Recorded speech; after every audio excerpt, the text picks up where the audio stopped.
ये कहानी है एक ऐसे डायन की जो अपना भूख और प्यास लोगों की खून पीकर मिटाती है।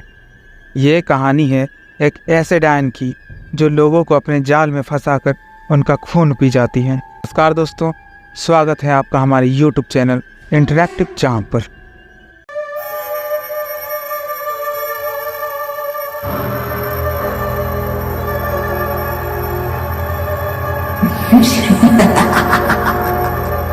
ये कहानी है प्रीतमपुर नाम के एक गांव की। उस गांव में जाने के लिए लोगों को नदी पार करके जाना पड़ता है। उसी गांव में रहती है एक खौफनाक डायन जो आते जाते लोगों को अपना शिकार बनाकर उनका खून पी जाती है। इसलिए कोई भी उस रास्ते में ना आता है ना कोई जाता है। एक बार की बात है, रमेश नाम का एक व्यापारी अपने काम से शहर से लौट रहा था। उससे लौटते लौटते काफ़ी रात हो गई। उसे घर जाने में देरी हो रही थी, इसलिए उसने शॉर्टकट वाला रास्ता चुन लिया, जो रास्ता उस नदी से होकर जाता था। रमेश गांव वालों के बातों पर कभी भरोसा नहीं करता था। वो हमेशा से ही उसे एक अफवाह मानता था। रमेश मस्त मगन में गाना गुनगुनाते चले जा रहा था। चलते चलते वो कब नदी के पास पहुंच जाता है उसे कोई अंदाज़ा ही नहीं होता। जैसे ही रमेश उस नदी के पास पहुंचता है, उसे वैसे ही चमेली के तेल की खुशबू आने लगती है। वो धीरे धीरे आगे बढ़ता जाता है।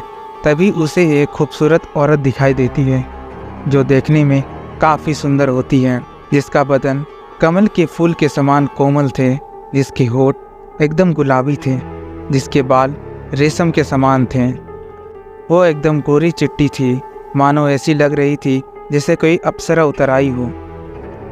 उसे देखकर रमेश मंत्रमुग्ध हो जाता है और वो उसके पास चला जाता है। रमेश उससे बातें करने लगता है। बात करते करते दोनों आपस में एकदम खो से जाते हैं। बात करते करते दोनों एक दूसरे के करीब आ जाते हैं। वे एक दूसरे को छूने लगते हैं। फिर वो एक दूसरे के ऐसे लिपट जाते हैं मानो चंदन की पेड़ से कोई सांप लिपट रहा हो। वो एक दूसरे के साथ शारीरिक संबंध बनाने लगते हैं।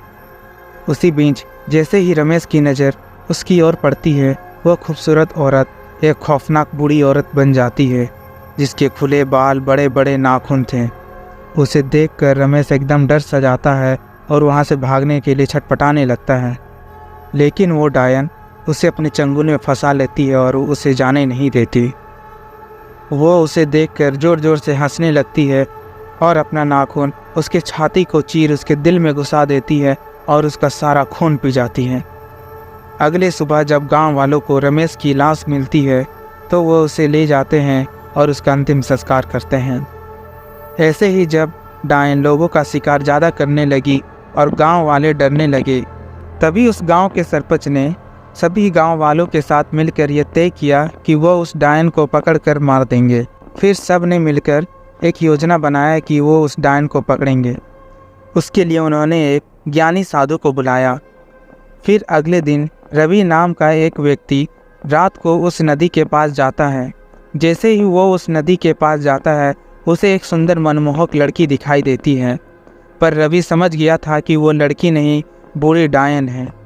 रवि उसके पास जाता है और जैसे ही वो लड़की रवि के करीब आती है, वो सारे गांव वालों को बुला लेता है और सारे गांव वाले हाथों में मसाल लिए डायन के पास पहुंच जाते हैं। जैसे ही डायन उस गांव वालों को देखती है, वह अपना विकराल रूप धारण कर लेती है, जिसे देख सब सहम से जाते हैं।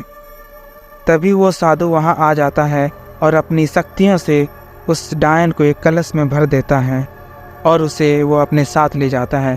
इस प्रकार गांव वाले उस डायन की चंगुल से बच जाते हैं। हम मिलेंगे ऐसे ही एक धमाकेदार वीडियो के साथ। तब तक आप अपनी और अपनों का ध्यान रखें। धन्यवाद।